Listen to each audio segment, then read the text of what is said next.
பாஜகவில் சாதாரண உறுப்பினரும் உயர் பதவிக்கு வர முடியும் என அக்கட்சியின் தேசிய மகளிர் அணி தலைவர் வானதி ஸ்ரீனிவாசன் தெரிவித்தார். கோவையில் பாஜக சார்பில் அவருக்கு சிறப்பான வரவேற்பு அளிக்கப்பட்டது. அப்போது பேசிய அவர், சாதாரண தொண்டரும் உயர் பதவி அடையலாம் என்று பாஜகவில் மட்டுமே முடியும் எனவும், மோடி தலைமையிலான பாஜக பெண்களுக்கு பல்வேறு சலுகைகளை வழங்கியுள்ளதாகவும், ஹிந்தி பேச தெரியாத தனக்கு இந்த பதவி வழங்கப்பட்டுள்ளதாகவும், தமிழகத்தைச் சேர்ந்தவரை மகளிர் அணி தலைவராக அறிவித்திருப்பது தமிழகத்தின் மீது பாஜக வைத்திருக்கும் நம்பிக்கை என்றார். மேலும் வேல் யாத்திரைக்கு எதிர்க்கட்சிகள் எதிர்ப்பு தெரிவிப்பது அந்த யாத்திரையை கண்டு அவர்கள் பயந்து விட்டார்கள் என்பதையே காட்டுவதாக தெரிவித்தார். பாரத் மாதா கீன்னு ஆண்கள் குரல் தான் கேக்குது.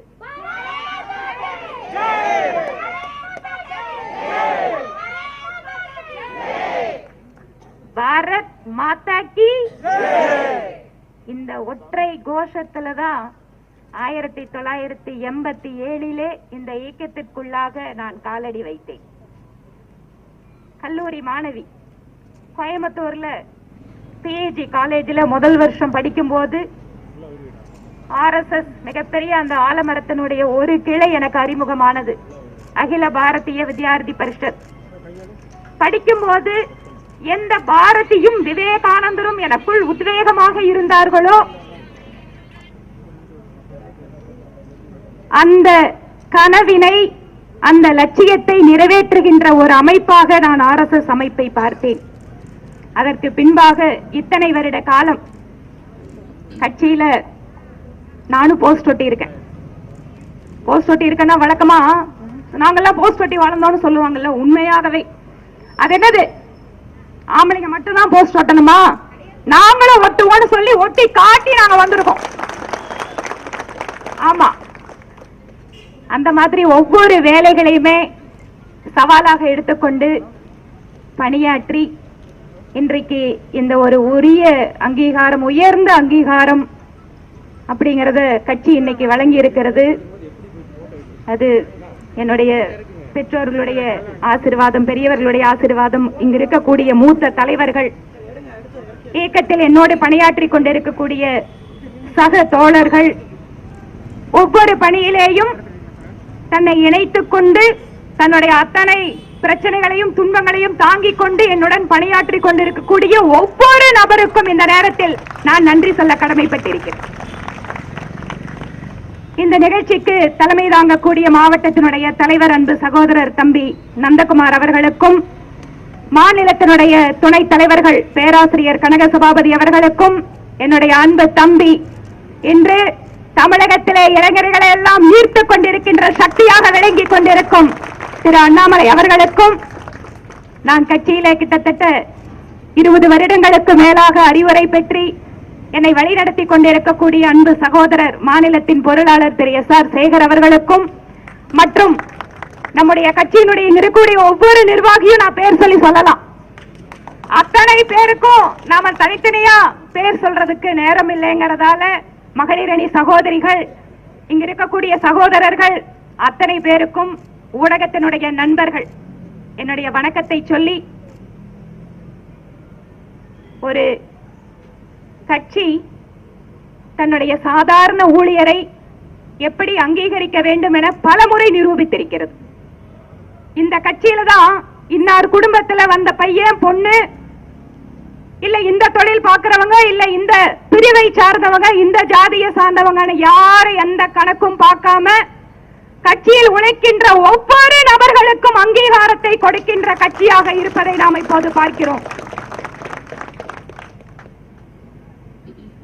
கட்சியிலே மகளிர் அணி என்பது மிக மிக முக்கியமான ஒரு அணி. அதுவும் அகில இந்திய அளவிலே தமிழகத்தை சார்ந்த ஒரு நபருக்கு முதல் முறையாக இந்த பொறுப்பை வழங்கி இருக்கிறார்கள். தமிழகத்திலே பாரதிய ஜனதா கட்சிக்கு ஆதரவில்லை, MLA இல்ல, MP இல்ல, மிகப்பெரிய அரசியல் சக்தி இல்ல. நாம வழக்கமா இங்க இருக்கக்கூடிய MLAக்கள், MPக்கள் ஓட்டு போடாம ஒரு வார்டு இருந்தா கூட நீ எனக்கு ஓட்டு போட்டையா அப்படின்னு கேட்கக்கூடிய அரசியல் சூழல்ல எந்த இடத்திலேயுமே அரசியல் ரீதியாக அதிகாரம் பெறாமல் இருந்தாலும் கூட பாரதிய ஜனதா கட்சிக்கு அங்கிருந்து ஒரு நிர்வாகியை நாங்கள் தேசிய அளவில் நியமித்து காட்டுகிறோம் என பாரதிய ஜனதா கட்சியின் அங்கீகாரத்தை கொடுத்திருக்கு. தன்னுடைய சக்தியை நிரூபிக்கின்ற விதமாக நம்முடைய மாநிலத்தினுடைய தலைவர் மரியாதைக்குரிய முருகன் அவர்கள் சொல்லியபடி சட்டமன்றத்திற்குள்ளாக நம்முடைய தாமரையினுடைய எம்எல்ஏக்கள் இந்த முறை நிச்சயமாக உள்ளே செல்வார்கள். அதிலே இந்த பகுதி தமிழகத்தினுடைய மேற்கு பகுதி, இந்த கொங்கு மண்டல பகுதி மிக முக்கியமாக அதிகமான எண்ணிக்கையில் எம்எல்ஏக்களை அனுப்ப வேண்டும். அதுதான் நம்முடைய லட்சியம். இப்போது நாம் அதற்காக பணியாற்ற வேண்டும். இந்த நேரத்தில் எனக்காக வாழ்த்துக்களை தெரிவித்து நிகழ்ச்சியை ஏற்பாடு செய்து ஏன் இத்தனை தூரம் இந்த பயணத்தில் எனக்காக வாய்ப்பளித்த அத்தனை முக்கிய தலைவர்கள், என்னை முதலிலே கட்சியிலே உள்ளே இணைத்துக் கொண்டு பொறுப்பினை வழங்கி ஆரம்பத்தை கொடுத்த மூத்த தலைவர் திரு இலா கணேசன் அவர்களுக்கும், அதற்கு பின்பாக தீவிரமான அரசியலுக்கு நான் வர வேண்டுமா என சந்தேகத்தோடு தயக்கத்தோடு தயங்கி நின்ற போதெல்லாம் நிச்சயமாக முழு நேரமாக நீங்கள் அரசியலுக்கு வர வேண்டும் என எனக்கு வாய்ப்புகளை கொடுத்து வேலைகளை கொடுத்து என்னை தயார்படுத்திய மரியாதைக்குரிய முன்னாள் மத்திய அமைச்சர் திரு பொன் ராதாகிருஷ்ணன் அவர்களுக்கும், நம்முடைய பகுதியை சார்ந்த தலைவர் முன்னாள் மாநில தலைவர் திரு சி.பி. ராதாகிருஷ்ணன் அவர்களுக்கும், என்னுடன் கட்சி பணிகளை எல்லாம் வழிகாட்டி எனக்கெல்லாம் மிகப்பெரிய ஒரு ட்ரைனிங் எல்லாம் கொடுத்திருக்கக்கூடிய ஒரு மிகப்பெரிய தலைவர் சொன்னா அண்ணன் திரு ஹெச் ராஜா அவர்கள். அதற்கு பின்பாக இன்று தெலுங்கானா கவர்னராக இருக்கின்ற அன்பு சகோதரி திருமதி டாக்டர் தமிழிசை அவர்களுக்கும், இன்று மாநில தலைவராக இதோ இதுக்கு 3 நாளைக்கு முன்னாடி வரைக்கும் மாநிலத்தினுடைய துணைத் தலைவராக எனக்கு வாய்ப்பு கொடுத்து பணியாற்ற வைத்த அன்பு சகோதரர் திரு முருகன் அவர்களுக்கும், மற்றும் இந்த பகுதியிலெல்லாம் என்னோடு இணைந்து பணியாற்றி கொண்டிருக்கக்கூடிய மாநிலத்தினுடைய பொதுச் செயலாளர் அன்பு சகோதரர் திரு ஜி.கே.எஸ். அவர்களுக்கும், மற்றும் என்னுடன் இப்போது வாகனத்தில் நின்று கொண்டிருக்கக்கூடிய அத்தனை நிர்வாகிகளுக்கும், எல்லாவற்றிற்கும் மேலாக அக்கா எந்த வேலை கொடுத்தாலும் நம்மளை போட்டு பிழிஞ்சு எடுத்துருவாங்கப்பா அப்படின்னு வெளிப்படையா கூட எல்லாரும் சொல்லுவீங்க. சில சமயம் ஓப்பனா என் முன்னாலேயும் சொல்லுவீங்க, பின்னாலே சில சமயம் சொல்லுவீங்க இப்படி போட்டு வேலை வாங்குறாங்களே அப்படின்னு. ஆனாலும் அடுத்த நிமிஷம் எந்த வேலைனாலும் உடனே அக்கா நாங்க வந்து செய்யறோம் அப்படின்னு என்னுடன் தெருவிலேயும் சரி, போராட்ட களத்திலேயும் சரி, திருமண மண்டபங்கள்லயும் சரி, மிகப்பெரிய பொதுக்கூட்ட இடங்கள்லயும் சரி இணைந்து பணியாற்றி கொண்டிருக்கக்கூடிய நம்முடைய சகோதர சகோதரிகள் ஒவ்வொருவருடைய பாதத்தை தொட்டு என்னுடைய மனப்பூர்வமான நன்றிகளை இந்த நேரத்தில் நான் தெரிவித்துக் கொள்ள இருக்கிறேன். கோவை பகுதியிலே கடந்த முறை நாம் அதிகமான வாக்குகளை பெற்றோம். கோவை தெற்கு தொகுதியிலே 22% வாக்குகள், சுற்றி இருக்கக்கூடிய அத்தனை தொகுதியிலேயும் 10% வாக்குகளை மக்கள் நமக்கு அளித்திருக்கிறார்கள். எதையும் எதிர்பாராமல் வாக்குகளை அளித்து நம் மீது நம்பிக்கை வைத்து அவர்களுக்கு நாம் தொடர்ந்து பணியாற்றி கொண்டிருக்கிறோம். பிரதமர் மோடி அவர்கள் தன்னுடைய ஒவ்வொரு திட்டமும் அடிநாதமாக அடித்தளமாக அவருடைய மனதில் இருப்பது பெண்களுடைய முன்னேற்றம். வங்கி கணக்காகட்டும், கடனுதவி திட்டமாகட்டும், கழிப்பிடமாகட்டும், இலவச கேஸ் இணைப்பாகட்டும், அனைவருக்கும் வீடு திட்டமாகட்டும், அத்தனை ஏழை பெண்களை மையமாக வைத்து அவர் திட்டங்களை நிறைவேற்றிக் கொண்டிருக்கிறார். அந்த திட்டங்களை எல்லாம் மக்களிடம் நாம் எடுத்துச் செல்வோம். அந்த திட்டங்களை எல்லாம் மக்களை பலன் பெற வைப்போம். நம்முடைய மிகப்பெரிய லட்சியமாக தமிழகத்திலும் நம்முடைய பாரதிய ஜனதா கட்சியினுடைய கொடியை உயர பறக்க விடுவது நம்முடைய லட்சியமாக நாம் ஏற்றுக்கொண்டு பணிபுரிகிறோம். அந்த லட்சியத்தில் நாம் எல்லாம் வெற்றியடைய இணைந்து பணியாற்றுவோம். இறை அருள் நமக்கு இருக்கட்டும். தமிழகம் தெய்வீக பூமி. நிச்சயமாக இந்த தெய்வீக பூமியில் ஒரு தெய்வீக சக்தி பாரதிய ஜனதா கட்சியை அரவணைக்கும். அந்த காலம் வெகு தூரத்தில் இல்லை என கூறிக்கொண்டு அத்தனை பேருக்கும் என்னுடைய மனப்பூர்வமான நன்றிகளை தெரிவித்துக் கொண்டு விடைபெறுகிறேன். நன்றி, வணக்கம். பாரதிய ஜனதா கட்சி வட இந்திய கட்சி, ஹிந்திக்காரங்க கட்சி, பனியா கட்சி, இல்ல குறிப்பிட்ட ஜாதிக்கான கட்சி, எத்தனை விஷம பிரச்சாரத்தை தமிழ்நாட்டில் பண்ணிட்டு இருக்காங்க. நான் இன்று சொல்கிறேன்,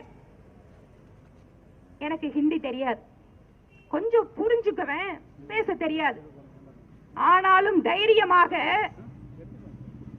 தமிழ்நாட்டு பெண்மணியை நாங்கள் தேசிய அளவில் ஒரு தலைவராக்கி காட்டுகிறோம் என எங்கள் கட்சி இன்று காட்டுகிறது. இங்க இருக்கக்கூடிய திராவிட கட்சிகள் வித்தியாசத்தை நான் காட்ட விரும்புறேன். பாராளுமன்ற தேர்தலில் திராவிட முன்னேற்ற கழகம் வேட்பாளர்களை அறிவித்தார்கள். அது வேட்பாளர்களோட பேரா இல்ல. எல்லாரும் அப்பவே கிண்டல் பண்ணாங்க. ரேஷன் கார்டில் இருக்கிற பேரெல்லாம் படிச்சிட்டு இருக்கிறீங்களே அப்படின்னு கேட்டாங்க. முன்னேற்ற கழகம் இன்று எந்த பெண்களை எல்லாம் அதிகாரத்தில் அமர்த்தி இருக்கிறது என்று பாருங்கள். மனு தர்மத்தை, மனு நீதி இதெல்லாம் பத்தி விமர்சனம் பண்றாங்க. எதற்காக? பிறப்பின் அடிப்படையில் இருப்பதை நியாயப்படுத்துகிறது மனு தர்மம். அதனால் எதிர்க்கிறோம். பிறப்பின் அடிப்படையில் ஒரு மனிதனை பார்ப்பது தவறு. இந்து சமுதாயத்திற்குள்ளே இருக்கின்ற தீண்டாமை என்கின்ற மிக கொடிய அரக்கனை எதிர்த்து எந்த பிறப்பின் அடிப்படையில் அந்த மனு தர்மம் சொன்னதோ அதற்கு எதிராக ஒரு இயக்கத்தை கிட்டத்தட்ட 100 ஆண்டு காலம் நடத்தி கொண்டிருப்பது இந்த நாட்டில் ஒரே இயக்கம், அது RSS இயக்கம் தான். இன்னைக்கு நாங்க தீண்டாமைக்கு எதிராக மனு தர்மம் சொல்ற பிறப்பின் அடிப்படையிலான ஒரு விஷயத்துக்கு எதிராக நாங்க போராட்டம் நடத்துறோம். நீங்க போராட்டம் நடத்துறீங்க, அரசியல் நடத்துறீங்க, ஆனா உண்மையாகவே தீண்டாமைக்கு எதிராக இந்து சமுதாய அத்தனை மக்களையும் பிறப்பின் அடிப்படையில் அல்ல, அத்தனை மனிதர்களையும் சமமாக பார்க்க வேண்டும் என்று இயக்கத்தை நடத்தி கொண்டிருப்பது, மக்களை ஒருங்கிணைத்துக் கொண்டிருப்பது RSS அமைப்பு, அதனுடைய துணை அமைப்புகள். ஆக நீங்க இன்னைக்கு சொல்ற நாங்க மனு தர்மத்தை கிழிச்சு போடுறோம், போடுங்க. நீங்க கிழிச்சுதான் போடுவீங்க, மீட்டிங்ல தான் பேசுறீங்க. ஆனால் அத்தனை மனிதர்களையும் அரவணைக்கின்ற சக்தியாக எங்கள் இயக்கங்கள் இன்று வளர்ந்து கொண்டிருக்கிறார்கள். இதுதான் உண்மையாக மக்களுக்கான அரசியலாக நாங்கள் பார்க்கிறோம். பிறப்பின் அடிப்படையில் ஒரு மனிதனுக்கு முக்கியத்துவம் கொடுக்க கூடாதுன்னு சொன்னா, முதல்ல திமுக இளைஞரணி தலைவர் பதவியே இன்னைக்கு தலைவர் மகனுக்கு கொடுத்திருக்க கூடாது. அங்க மட்டும் பிறப்பின் அடிப்படையில் அந்த பதவி கொடுக்கணுமா? இதையெல்லாம் தான் இன்னைக்கு நாம மக்களுக்கு சொல்ல வேண்டி இருக்கு. அதனால் அரசியல் பேசுவதற்கான களத்தை இன்னொரு நாள் நாம் சந்திப்போம். இந்த நேரத்தில் நான் சொல்லிக் கொள்வது எல்லாமே, பாரதிய ஜனதா கட்சி என்கின்ற மிகப்பெரிய ஒரு குடும்பம். இந்த குடும்பத்தில் இருக்கக்கூடிய ஒவ்வொரு நபரும் முக்கியமான நபர்கள். நாம் இங்க பணியாற்றக்கூடிய நம்மளுக்கு எத்தனையோ பிரச்சனைகள் வரலாம், துன்பங்கள் இருக்கலாம், கட்சிக்கு வெளியே இருக்கலாம், கட்சிக்கு உள்ள கூட சில சமயம் இருக்கலாம், தப்பில்லை. ஆனால் எப்போதும் நாம் எடுத்துக்கொண்டிருக்கக்கூடிய லட்சியம் என்பது மக்களுக்காக உழைக்கின்ற லட்சியம், மக்களுக்காக சேவை செய்கின்ற லட்சியம். இதை மனதில் வைத்துக் கொண்டால் எந்த விதமான பிரச்சனைகளையும் நெருக்கடிகளையும் நாம் நின்று சமாளித்து நம்முடைய பணியை தொடர முடியும் என்பதற்கு நானே ஒரு உதாரணமாக இருக்கிறேன். தமிழகத்தினுடைய அரசியல் களம் மாறிக்கொண்டிருக்கிறது. வரக்கூடிய காலம் என்பது பாரதிய ஜனதா கட்சியினுடைய காலமாக மாறிக்கொண்டிருக்கிறது. வருகின்ற சட்டமன்ற தேர்தலில் பாரதிய ஜனதா கட்சி தன்னுடைய சக்தியை நிரூபிக்கின்ற விதமாக என்னுடைய அன்பான வணக்கம். இது ஒரு சரித்திரம் படைக்கப்படுகின்ற நாள். காரணம் கேட்டீங்கன்னா, நம்முடைய பாஜக தலைமை இந்த புது டீமை போட்டாங்க. கிட்டத்தட்ட ஒரு 21 மாசத்துக்கு முன்னாடி ஒரு புது டீமை போட்டாங்க. புது தலைவர் எல்லாத்தையும் தேர்ந்தெடுத்துட்டாங்க. இந்த மகளிர் அணி தலைவி மட்டும் தேர்ந்தெடுக்காம வச்சிருந்தாங்க. 1 மாத காலமாக அகில இந்திய தலைமை இந்த மகளிர் அணி தலைவியை தேர்ந்தெடுக்காமல் இந்தியா முழுவதும் என்னைய பொறுத்த வரைக்கும் தேடி பார்த்திருக்காங்க. எந்த ஒரு பெண் இதற்கு பொருத்தமாக இருப்பார், தகுதியாக இருப்பார். காரணம் கேட்டீங்கன்னா, அக்கா செல்கின்ற அந்த பதவி 60 கோடி பெண்கள் இந்தியாவில் இருக்கிறாங்க. அதுல 45 கோடி பெண்கள் வாக்காளர்கள், அதுல 20 கோடிக்கு மேல பெண்கள் பிஜேபிக்கு ஓட்டு போடுற பெண்கள். சோ அந்த பதவிக்கு ஒருத்தர் போகும்போது மிக பொருத்தமான தகுதியான ஆளுமை படைத்த ஒரு பெண் இருக்க வேண்டும் அப்படிங்கிறது பாஜகவின் நிலைப்பாடு. 1 மாத காலம் தேடலுக்கு பின்னால் அந்த பதவிக்கு நம்மளுடைய அக்கா வானதி சீனிவாசன் அவங்க செலக்ட் பண்ணிருக்காங்கன்னா அதுல இருந்தே தெரியுது. இதற்கு முன்னால் இந்த பதவி யாரெல்லாம் அலங்காரம் பண்ணாங்கன்னு கேட்டீங்கன்னா, இப்போது கேபினெட் மந்திரிகளாக இருப்பவர்கள், நம்முடைய அமைச்சரவையிலேயே முக்கிய பொறுப்பில் இருக்கக்கூடியவர்கள், இந்திய அளவிலே மிக அதிகமாக பேசப்படுபவர்கள் எல்லாருமே இந்த பொறுப்புல இதுக்கு முன்னாடி இருந்திருக்காங்க. இது மிகப்பெரிய பொறுப்பு. 20-25 கோடி பாஜகவுக்கு ஓட்டு போடக்கூடிய பெண்கள் மட்டுமல்லாமல் அனைத்து பெண்களும் பாஜக மகளிர் அணி அவங்க பாஜகவோட கொள்கைகளை திட்டங்களை எடுத்துட்டு போய் சொல்லுவாங்க அப்படின்னு கொடுக்கப்பட்ட ஒரு பதவி. சோ இது கோயம்புத்தூர் நம்ம ஊருக்கு நம்ம அக்காவுக்கு கொடுக்கப்பட்ட மிகப்பெரிய ஒரு அங்கீகாரம். ஏன் அக்கா நம்ம நம்மவர்னு சொல்றோம் அப்படின்னா, அக்கா நம்மள மாதிரி தான். நீங்க தமிழ்நாட்டில் இதுக்கு முன்னாடி அகில இந்திய அளவில் போன பெண்களோட பட்டியல் எடுத்து பார்த்தீங்கன்னா, சுயமாக ஒரு விவசாய கிராமத்துல பிறந்து அப்பா அம்மா கஷ்டப்பட்டு தனியா வளர்த்து அவங்க கஷ்டப்பட்டு படிச்சு ஒரு லாயர் ஆகி அரசியல் நாமெல்லாம் 30 வயசு 35 வயசுல வரும்போது சின்ன பெண்ணாக இருக்கும் போதே ஏவிபிக்குள்ள புகுந்து தனியாக டெல்லியில போய் வாசம் செய்து ஆண்கள் மட்டுமே நிறைந்திருக்கிற இந்த பொலிட்டிக்கல் உலகத்துக்குள்ள ஒரு தனி பெண்ணாக போய் 30 வருட காலமாக அவருடைய சொந்த பெயரில் எந்த ஒரு பேக்கப், எந்த ஒரு பெடிகிரி, எந்த ஒரு அப்பா பேர் அம்மா பேர் இல்லாம தனியாக தமிழக அரசியல வளர்ந்திருக்கக்கூடிய ஒரே பெண்ணுன்னா அக்கா மட்டும்தான். இது சரித்திரம். இதை யாருனாலும் மறுக்கவும் முடியாது, மறைக்கவும் முடியாது. அதனாலதான் அக்கா மேல போறது நமக்கு ஒரு மிகப்பெரிய கௌரவம். என்ன நம்மவர் நாம் எப்படி எல்லாமே உழைச்சிக்கிட்டு இருக்கோம், தனியாலாம் நாம எல்லாம் இருக்கிறோமோ, பாஜக இருக்கக்கூடிய நார்மல் உறுப்பினர்கள் எல்லாம் அக்கா அந்த மாதிரி. உண்மையால அக்காவை பார்க்கணும், அவருடைய தோட்டத்துக்கு போகணும். தொண்டாமுத்தூர் பகுதிக்கு ஒரு தோட்டத்துக்கு போய் அவர் தோட்டத்துல சேர் போட்டு அக்காவோட பார்க்கும்போது தெரியும் எப்படி அவருடைய தந்தை அவர் ஒரு காலேஜுக்கு போகும்போது கூட ஃபீஸ் கட்டுறதுக்கு தடுமாறினார். எப்படி அவருடைய தந்தை அவருடைய லேண்ட் எல்லாம் வித்து அவரை படிக்க வச்சாருன்னு நமக்கு தெரியும். இது அக்காவுக்கு கிடைத்திருக்கிறது மிகப்பெரிய ஒரு கௌரவம், மிகப்பெரிய ஒரு அங்கீகாரம்.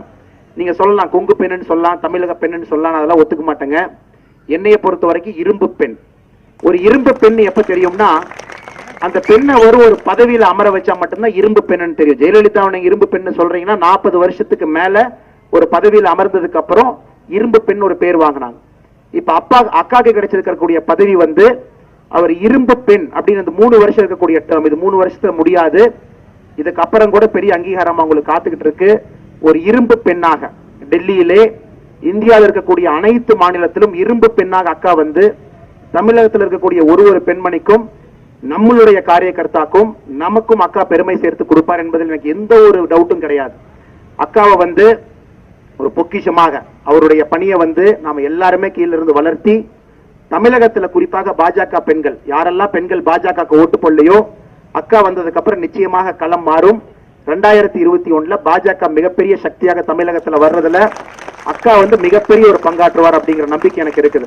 சோ இந்த இரும்பு பெண் இரும்பு கரத்திலே, தூய்மையான இதயத்திலே, அன்பான பேச்சிலே இந்தியாவில் இருக்கக்கூடிய அனைத்து பெண்களையும் கவர வேண்டும் என்று ஆண்டவனை நான் ஆசீர்வாதம் அக்கா கொடுக்கட்டும் நான் வேண்டிக்கிறேன். வாழ்க வளமுடன், வாழ்க பாரதம்.